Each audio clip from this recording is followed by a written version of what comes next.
परिवहन मंत्री प्रताप सरनाईक ने विधानसभा के प्रश्नोत्तर सत्र में कहा कि राज्य में निजी प्रवासी बसों के चालक मालकों द्वारा बस में कुरियर पार्सल या अवैध माल ढुलाई करने पर उनके लाइसेंस निलंबित किए जाएंगे। सदस्य शंकर जगताप ने विधानसभा में इस विषय पर प्रश्न उठाया था। राज्यामध्ये बऱ्याच ठिकाणी खासगी वाहतूक करणारे ह्या बसेसमध्ये ही अवैधरित्या पार्सल वाहतूक केली जाते।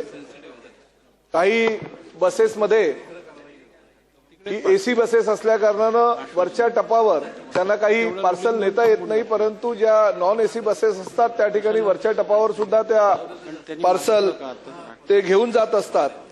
आतापर्यंत आमच्या डिपार्टमेंटने केलेल्या कारवाईमध्ये जवळजवळ 461.78 लाख दंडही वसूल केलेला आहे आणि 1848 या वाहनांवर सुद्धा कारवाई केलेली आहे। त्यामुळे त्याचबरोबर दोषी असलेल्या 5728 या वाहनांवर सुद्धा कारवाई केलेली आहे। परंतु या ठिकाणी सातत्याने ही कारवाई केलेली असताना सुद्धा जे खासगी बस वाहतूकदार आहेत ते अवैध ही वाहतूक करत असतात।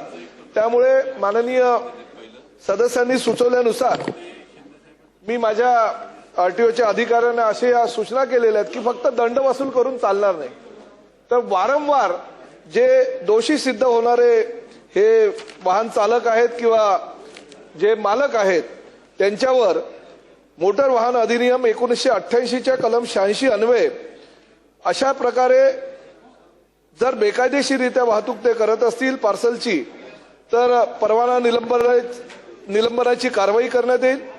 पहिल्या 3 गुन्ह्यांपर्यंत परवाना निलंबित करण्यात येईल। पहिला गुन्हा जो आहे तो 7 ते 10 दिवस, दुसरा गुन्हा 10 ते 15 दिवस आणि त्यानंतर तिसरा गुन्हा हा 15 ते 30 दिवस निलंबन आणि त्यानंतर चौथ्या गुन्ह्यास परवाना रद्द करण्याची कारवाई करण्याच्या संदर्भात मी सूचना केलेल्या आहेत।